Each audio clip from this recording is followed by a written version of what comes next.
Well, Big Brother 26 has just ended its finale in high. So, of course, I'm going to talk about my thoughts on Big Brother 26. Hello, guys, I'm the Wikipedia, where I talk about everything, not just Survivor, but also reality shows in general. If that's what you like, definitely hit that subscribe button. You guys want to check out more content like this, and I would love to let you know what you guys thought on Big Brother 26 down below in the comment section. Let me know what you did like, and what you didn't like about Big Brother 26. But I've got a lot I want to discuss, so let's get straight to Big Brother 26. And I'm just gonna get it straight out of the way. Big Brother 26 is one of the best seasons of Big Brother, period. I am dead fucking serious. Anyway, I'm pretty sure nobody on planet Earth expected that for this coming season. Most because they didn't feel like the cast wasn't really sticking out as much as most casts. Like, when you look at the cast, for not really stuck out much. And also got the whole AI twist, which is like, really, AI? Seriously? Hey, fucking AI? Really?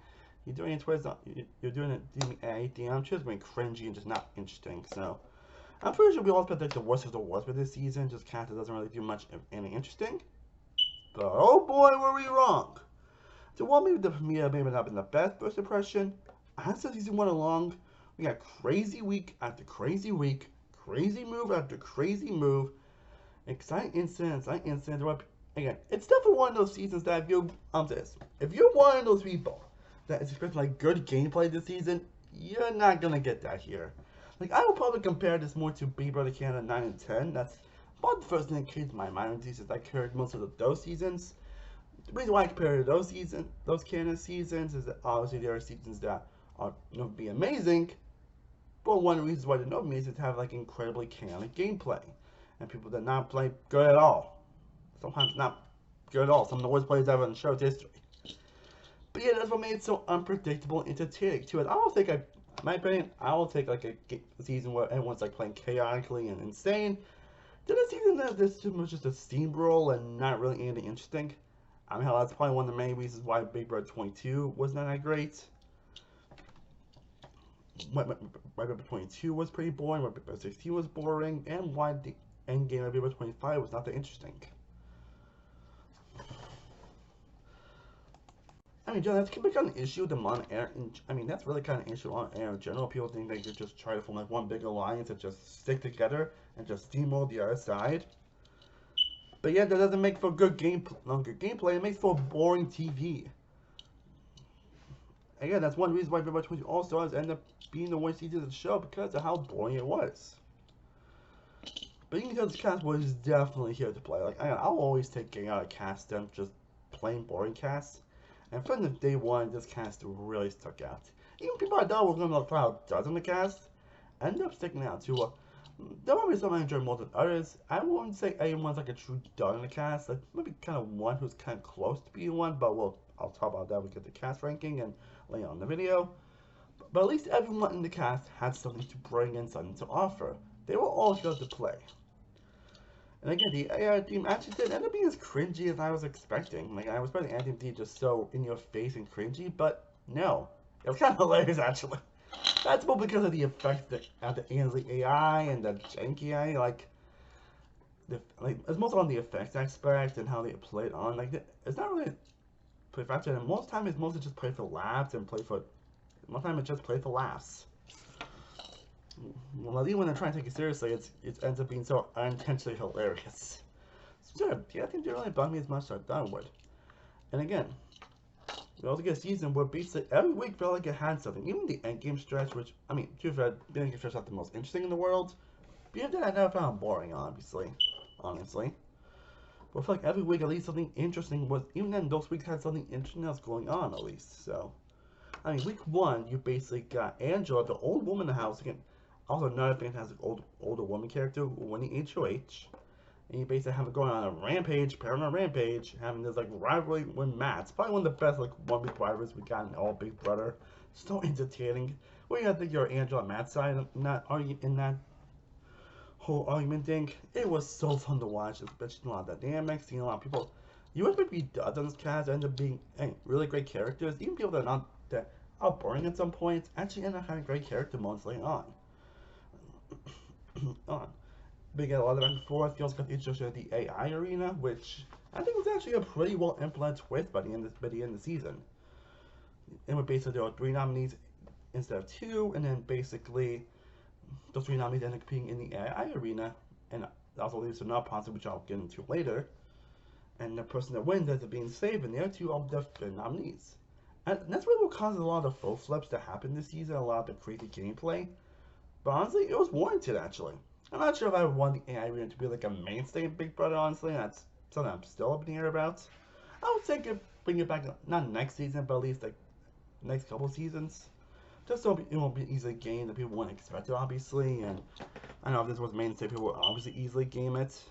I mean, it would make more gameplay, but it would just make for more boring gameplay. Like, so I would say just keep this better and just bring it back in like 1 or 2 seasons. That's all I'm saying. But it was definitely probably one of the better twists that we have gotten in Big Brother. Aside from like 1 or 2 twists this season, most of the twists actually end up being pretty. I mean, got a lot of them in the first week. Like, get this downgrade twist, which I'll get into a couple of my negatives.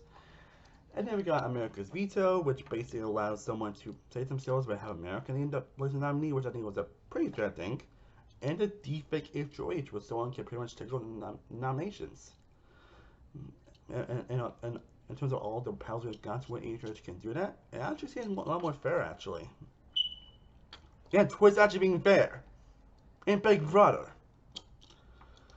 But yeah, week 1 basically had a crazy big Matt and the game vote out, and even week 2 had the crazy chance to win Angela, like probably one of the house talking about Lisa playing super terribly, and also her little like, one-sided rivalry with also Tucker's one-sided rivalry with Lisa, where he ended up nominating to be a pawn and win the arena just to evict her. It also starts Tucker's incredible run on this season, not as a gameplay because he plays pretty terribly, but as a character. Like, he's one of the reasons why the pre-jury is known to be incredible. I mean, there's a reason why the guy won America's Very House Guest. Because week 3 is probably one of the best weeks in the show's history, where despite being on the block, he wants to veto and uses to save Angela to check rid of Quinn. Cedric goes with the plan, you know, he told him not to. And unless they're probably the craziest veto meeting in the show's history.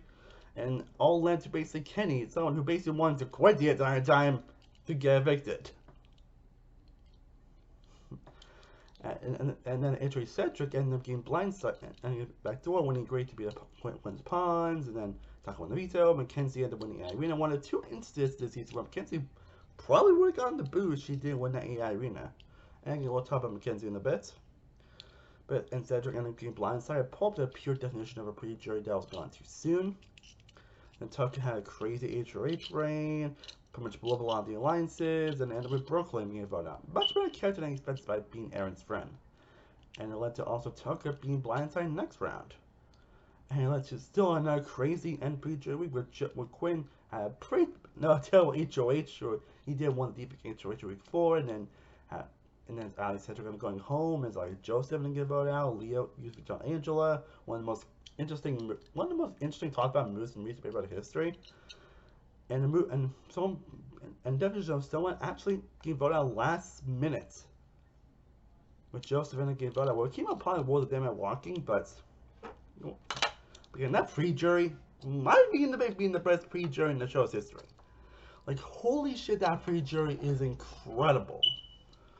Incredible. And soon we have people originally people 20. That's definitely saying something. It's definitely in debate, obviously. Like, I'm definitely still debating, honestly, what is the best pre-jury phase, but we'll get there when we get there. We will get there when we get there. And even the jury phase, despite the ending, ends up in crazy. We got Quinn blindside, the whole Janky week, where it's probably my issues with that week in general. We still get great character moments, and Tico won the front runners of the season and ended up getting evicted. Then we got Mackenzie playing probably one of the worst HOH. Like, we got a lot of HOH reigns, but somehow Mackenzie's probably the worst. Most because she had to blindside her Annalena, thinking it was a great move, when it was a terrible move, and Chelsea just manipulated her. And well, yeah, the next few rounds were not the most interesting in the world. They still have stuff going on, at least. I mean, the Double Vision was not the greatest in the world, but it wasn't the most boring either. It was like the last 2 Double Visions that were pretty much just terrible. So I'll give it that. Also, there's one that we have a long stretch this season that was no unanimous votes. There's also a long stretch where there was only one time this week where the veto wasn't used. Outside of the veto was used every week. What can you say about Mom Big Brother season where for like people just decide not to use it. It's like, oh, I want to play it safe. Oh, I don't want to do this or that. Like, you realize people love when you take risks, right? You realize that it's okay to take risks sometimes. It's okay to like do this and that sometimes. Again, it makes it even more exciting because because week 1 you got Lisa win the first veto, then Kenny, they got Tucker's incredible veto use. He ended up winning week 4. He tried to use it himself. He ended up using week 5 and then using on his rival Quinn, which is saying Cam ended up winning his only competition the next week. Which is even starting to got someone like Cam ended up not winning much competitions, considering his stature. But we'll talk about that in a minute. But yeah, we will talk about that in a bit. And then we got Leah basically winning next veto and using on Angela, and also same time Angela got used veto twice. Then we got Mackenzie winning another tough competition where basically she won only 1 round where everyone got it wrong. He's on Angela, then we got Angela used veto on Chemo, and Leah probably could use veto winning a Jackie veto. She won a competition, but she didn't. Then we see Mackenzie winning that veto and using on Chemo, the first time Leah. Chemo then winning that veto. We thought it was the only time the veto was not used. Mackenzie ended up winning the veto, and also HOH did not use it. Yeah, that might have been actually a bad mistake for her, and she ended up winning the final veto. Yeah, only 1 week where the veto was not used. What can you say about my Baby season? And sorry if I've been all over the place with this video. I'm just really excited to talk about this season. But oh my god, and the cast itself is obviously what makes this season. I'll talk about more in depth in a bit, but the cast really elevates this season. Sure it does.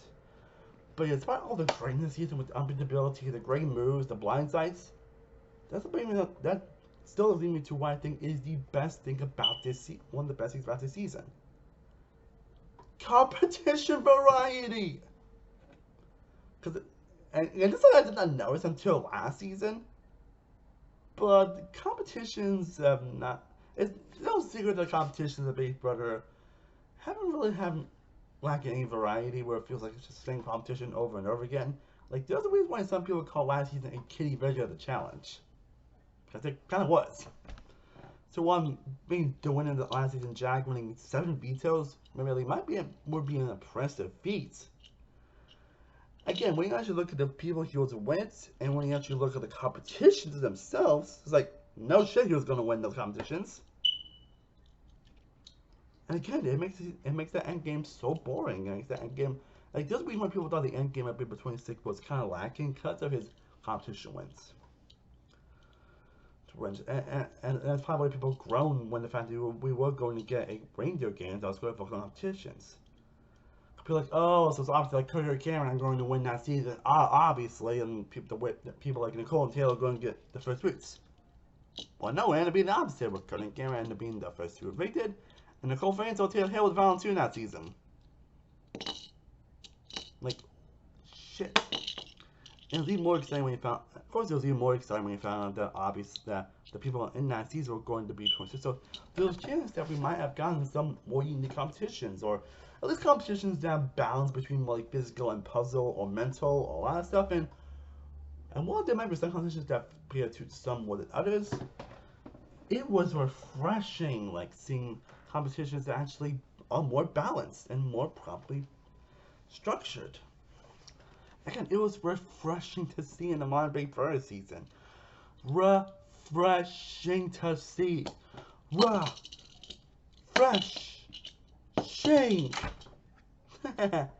Sorry, but it was really refreshing, and it makes a lot of people that won more competitions, like, you know, Tucker and Mackenzie. Because they had to win like 10 competitions this season, which she won the America's Veto. She won 2 arenas, which by the way, she didn't win both of the arenas. She would have gotten the boots. 3 HOHs and 4 vetoes. Not intentional again. 1 America's Veto, 2 AI arenas, 3 HOHs, and 4 vetoes. And they're actually more impressive this time around. Like, oh, wow, that is really impressive. The competition doesn't really matter because obviously it's when talking about what gets done in a bit, but not mention this is one of the most fun I enjoyed competitions we've done in quite a while actually. The most enjoyment I had watching competitions. We would get a lot of fun character moments, we get a lot of little things. Again, you gotta see what OTAB basically was beating after 1 round. And also Zingbot returns, and probably the best things that Zingbot had so long. Sorry, that's a quite tiny thing, I just need time to mention Zingbot. But again, a season that's filled with so many great moments, so many memorable moments. But of course, we're now going to talk about the actual cast itself. But yeah, let's talk about the cast itself. I mean, I can tell a lot how I feel about the cast, but I'll say this, the cast of Big Brother 26 is probably one of the best casts in Big Brother history. Like, at least the best in terms of modern cast. I felt the best overall, probably since Big Brother 2020, honestly. And while we have the good ones past at 23, this one I think is all the more consistently fun and entertaining. Good. At least, again, a cast where at least everyone has something to offer. Like, you got a fun first boot in Matt, who kind of like carries his own game, but it's for a fun way, and again, his rival Angela was so entertaining. You got Lisa, who might have been one of the worst players in Big Brother history because of her terrible play, but was just so entertaining to watch. Like, I think Lisa was a lot more entertaining character than we all expected. Also, the closest to the other cast probably would be Kenny, which I think we all could agree upon everyone's least favorite this season. Even he has his fun moments, and it's also in that ability if he was trying, he probably could have been a decent player. Because everyone didn't actually like him in the house, but here was someone just like, I want to live, I miss my family, la la la. The point, even the producers were tired of it. Even the producers were tired of hearing him say that. That's how bad it was. But I wouldn't say he's like a bad player or a bad person to watch, honestly. He didn't, like, my opinion, drag this season, obviously, but yeah, I follow players, he's probably my least favorite, in my opinion. Then we got Cedric.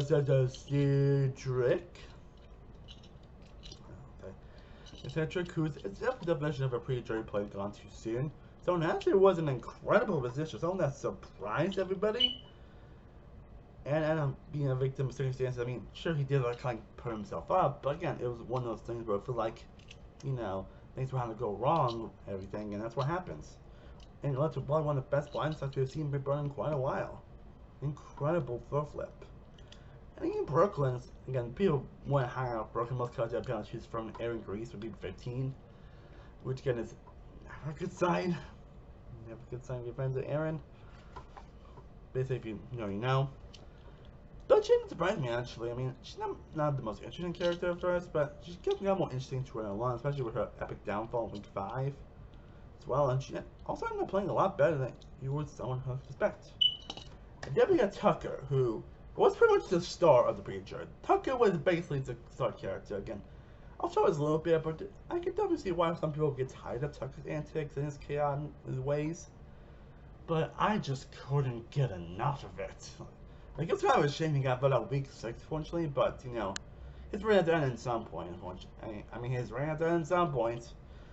I mean, he won American Fair House for a reason, and honestly, I really wouldn't be surprised if we end up seeing him return for a future season. Like, I'm praying for when we get Rich to get a return for All-Star season. Like, I obviously wouldn't be surprised if Tucker ends up making a return. Like, hell, I'd be shocked if he doesn't, honestly. I mean, Tucker, incredible character. Gone a little too soon. Then we have Joseph, who was pretty hilarious this season because he was like, I want to be the land geese lake.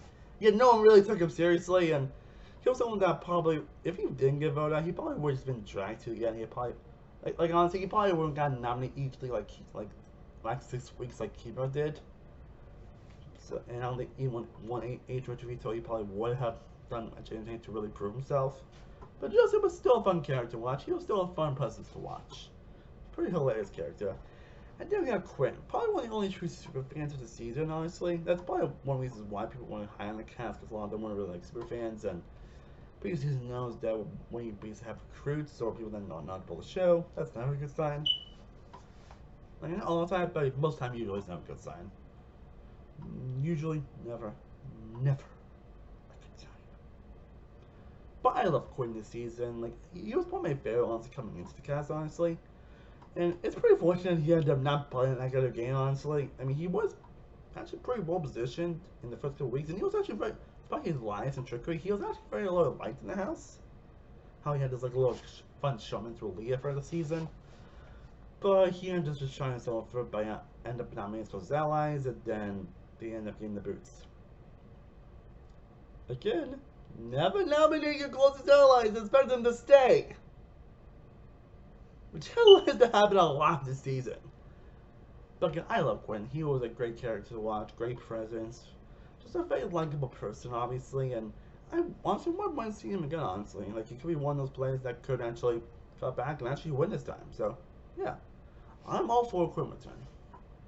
And you got T-Core, who again, who I was actually pretty surprised. It's probably the only saving, one of the biggest saving graces of that janky week, because if it wasn't from that, the week probably would have been my least favorite week, honestly. But again, we'll get there when we get there. But I love T-Core, honestly. She was a great press. Again, played too passively for her own good, which led to her eviction. Which probably because she was probably one of the biggest front runners at this point. Like, it was going to be her and that episode to talk about. But overall, I love T-Core. Great presence, great personality. Again, too passively, but someone I still enjoyed.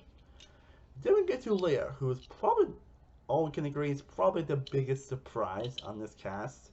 Well, because I think we all expect Leia to probably be a dud in the cast, probably one of the biggest duds in the cast. She still don't know really stood out much from minute one, but from minute one, Leia ended up sticking out so much as an awesome, fun character with fun one-liners, fun moments throughout, and just a joy to witness. Again, was it a good game? Probably not. But overall, I loved her presence. Like she was just adorable and fun to watch. And then we get to Angela, who, again, someone that's going to be a divisive character, that's for sure, obviously. But I could not get enough Angela. Like, it's funny we've got 2 seasons in a row where basically the older women person ended up becoming the best character of the season. Again, that's why I felt with Felicia last season, and how I feel with Angela this season. Again, like Tucker, Angela's not going to be everyone's cup of tea, obviously. She's not going to be someone that everyone's going to love. Again, a lot of people that love her, a lot of people that hate her. Obviously, I'm on the love side, honestly, but I can totally get the other side, though.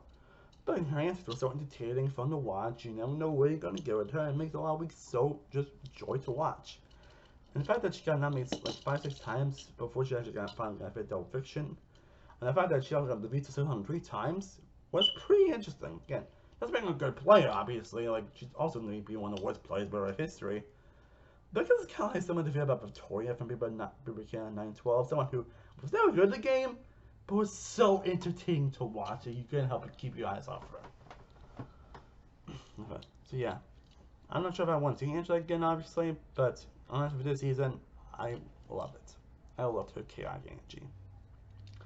And then we get to the final 5, so we got Chemo, Rubina, both players that end up being too passively for their own good, but we're still fun, likable characters throughout the season. Again, it's fun to do in much competitions, but again, Chemo and Rubina were very likable characters. They were very fun to watch. They had the great moments here and there. Here and there, again, which is simply likable players that had good moments. Like, there were players that had good moves throughout the season, but also had pretty bad moves throughout the season. It was because of their later games where they ended up playing too passively for their own good, and feel like they probably should have done more with their games and should have done more at certain points of the game, which kind of led to their downfalls. But overall, I don't mind them. And then we get to Cam, who is now played also played too passively for his own good. And it's something that actually surprised me on the season was because he's been something like Cam to basically be like a boring comp piece throughout the season. But no, I mean he was in the great portion he was kind of boring, but he's like his serious demeanor ends up coming. But it's funny that his serious demeanor ends up becoming so serious, ends up becoming a meme. That ends up being hilarious, where it's like, Cam, you're about to be visited. Like, doesn't really have much expression, but yeah, they kind of made that into a meme, which kind of makes this one kind of more hilarious.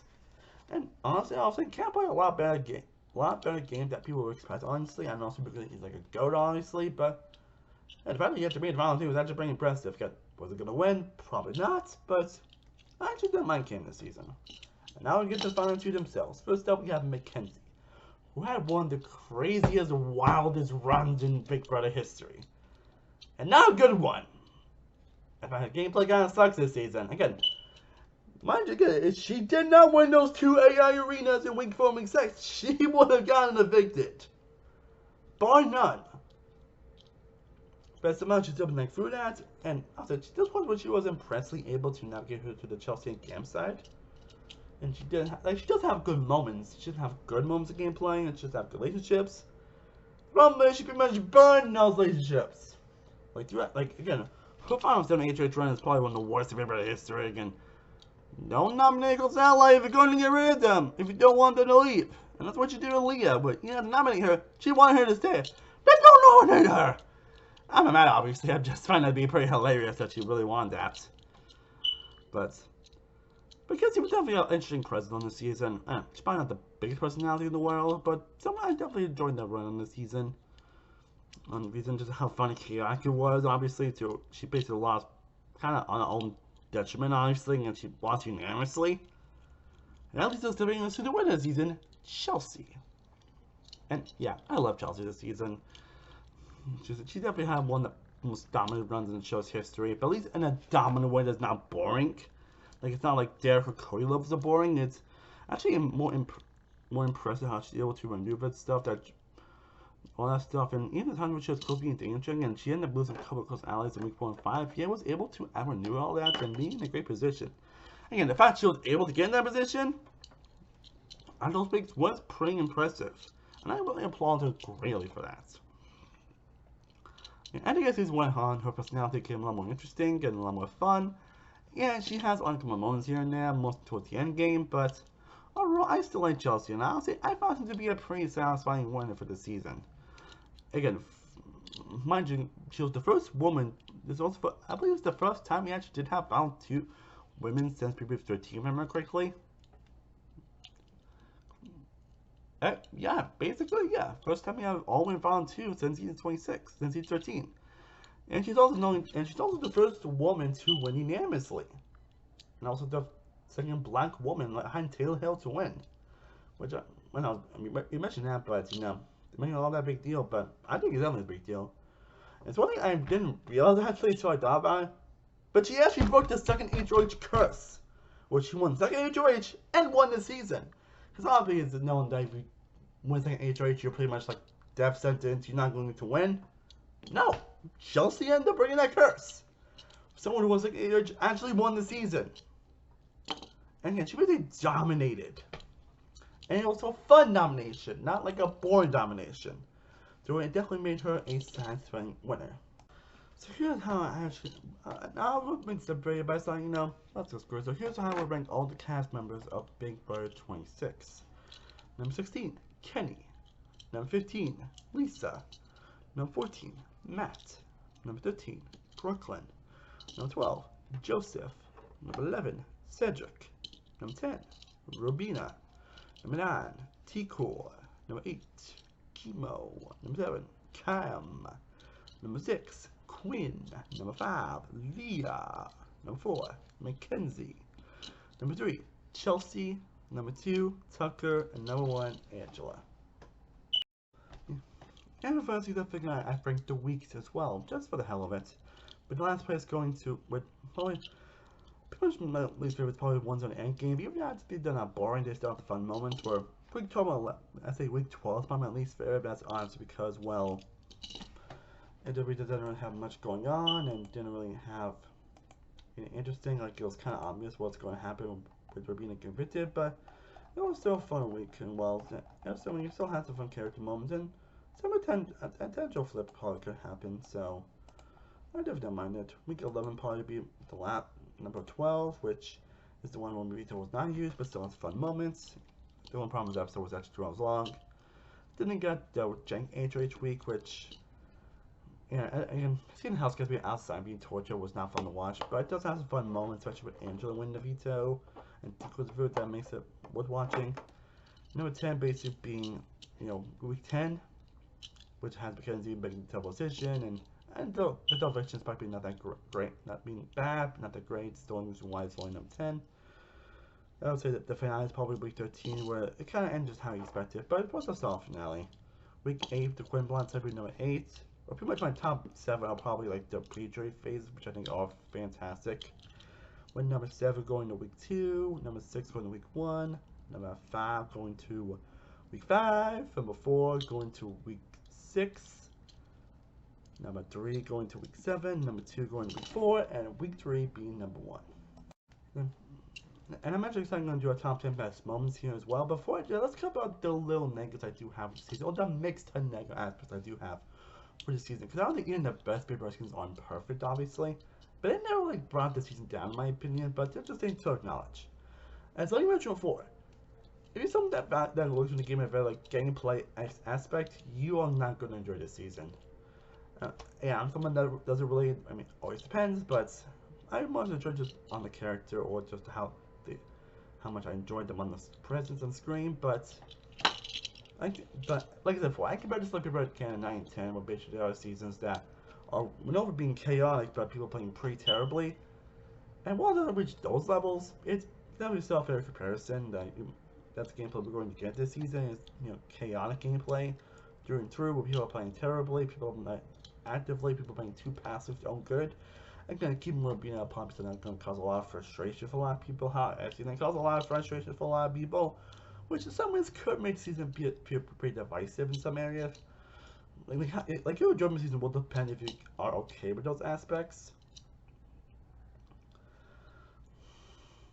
But I didn't really mind that, obviously, but just a fair warning. And again, as much as I love Angel and Tucker helped on my top 2 this season, I can see why they would get on a lot of people's nerves. I can see why they wouldn't be for everybody and enjoyments, but I don't know, I didn't really mind them. I mean, they're my top 2 this season for a good reason. And I really want to have like two really just general negatives this season. And that's what comes up to the twist I mentioned. Well, basically, the only twist I wasn't really fond of in the week 1 was probably the downgrade twist that Cedric and Chelsea had, which basically they'll generate their baby mascots to where they couldn't compete in a competition, HOH, veto, or even vote, but could still be nominated and evicted. Let's just say if this was actually like let's say, if this was BB22 or an earlier season, they would be the easiest first boots in Big Brother history. Players that probably could not do anything wrong and would just be easy cannon fodder. But thankfully, they enjoy being Angela, and after the social games actually managed to save them. But that's one thing to note. Now, again, I wasn't huge on the whole janky week. That's mostly because obviously, the only outside sounds like it's fun, but it still has some fun character moments. But the whole janky week itself it wasn't the most fun TV to watch. That's all I'm saying. And now we're ending up talking about my the top 10 best moments in this season so far. Again, I wish I was gonna do like several videos, but I thought it makes sense to actually include them in this video. And I'm just gonna outweigh with honorable mentions going to Quinn's Blindside, the janky death that happened in a janky week, which is one of the most unintentional hilarious things ever. Zingbot, Tucker's Once I Rather Lisa, Tucker and Rubina's AI Rins, Leo's kind of showmance of Quinn and Joseph, and they're kind of cute back and forth. The Blindside of Tucker, Angel's exit in the house, and also there's also one episode where basically because Julie got COVID, we actually had Jerry O'Donnell, if I remember correctly, Jerry O'Donnell actually play a host for one eviction episode, and it's also kind of right that we're gonna do a host from Julie Chen, at least at this point. So let's get straight for top 10. With number 10 going to Angela versus Matt, which is an incredible rivalry to watch. And really to off the season on a good note. Then we got Mackenzie. Again, Mackenzie winning 0-10 after one round, which is hilarious. That'll be number 9. Then we got her incredible choice, I guess, at number 8, which again, it was hilarious how terrible she played that round. Then we got Tucker's week 5 view meeting, where basically and I'm easy turn around Quinn, putting up Chelsea, exposing all the alliances, and get a lot of crazy mayhem. Then we got Tucker for Cedric after the crazy view meeting in week 3 at number 6. Then we got Mackenzie's AI reader wins at number 5. Again, like I mentioned before, would have gone home if she did win his rating, but Teresa wins most surprising and impressive. Then we got the Joseph Blindside, where again, Mackenzie actually ended up switching her vote at the last minute. When is it going to see that Big Brother? Then we got the Leah move on Angela, and number 3 will Leah used to be to on Angela, which caused one to put up Joseph. There are probably a lot of options, I'm sure. Then number 2 will be the Cedric Blindside, where after Mackenzie won the arena, Cedric was pretty much a goner, nothing good about it, and everyone's so emotional and sad about it. Probably one of the most emotional fishes I've seen about in quite a while. But number 1 has close to Tucker's week 3 view. I mean, again, probably the craziest veto meeting in Big Brother history. And we've got some crazy veto meetings, but that one really takes the cake. And I think that bounces around some of my thoughts on video 26. Yeah, I don't remember exactly why I would rank this. Basically, again, I'm currently doing a video where basically I'm talking about every season of Big Brother while we're watching them. So I think once I finish with that series, I'll probably know what I would rank Big Brother 26. But like I say, it's definitely going to be pretty high, and that's for sure. I'm sure the season might actually get better the more I think about it, because it's a truly pure chaotic season in the best possible ways. Even those little issues I have, they don't really deteriorate the season much at all. It was just pure entertainment from beginning to end. Crazy crazy week, crazy move, crazy blind side, crazy character moment after crazy character moment. Just again, this alone is a top 5 season because it reminds me why I love Big Brother. This is pretty much what Big Brother can do when it's at its best. This here is what Big Brother can be when it's actually great, when you actually have people that actually are here to play, when people aren't afraid to make risks or make big moves or make this and that, even if it ends up like backfiring on them. Again, I know I really love seasons that are just feel just chaotic and crazy. That's probably why I love the pre-Dre phase of Big Brother 26, but I love the first 6 weeks of that season. But this season, it's definitely going to be one to remember. Again, whether you like it or not. Because I know some people aren't really huge on the season because of certain characters and certain actions, but as a whole, I think the 26 season, I think it's going to be fondly remembered. So, I hope you enjoyed this long video of me discussing this season. Let me know what other content you guys see down below. Let me know your thoughts on the season down below in the comments as well. This is the Encyclopedia, signing off.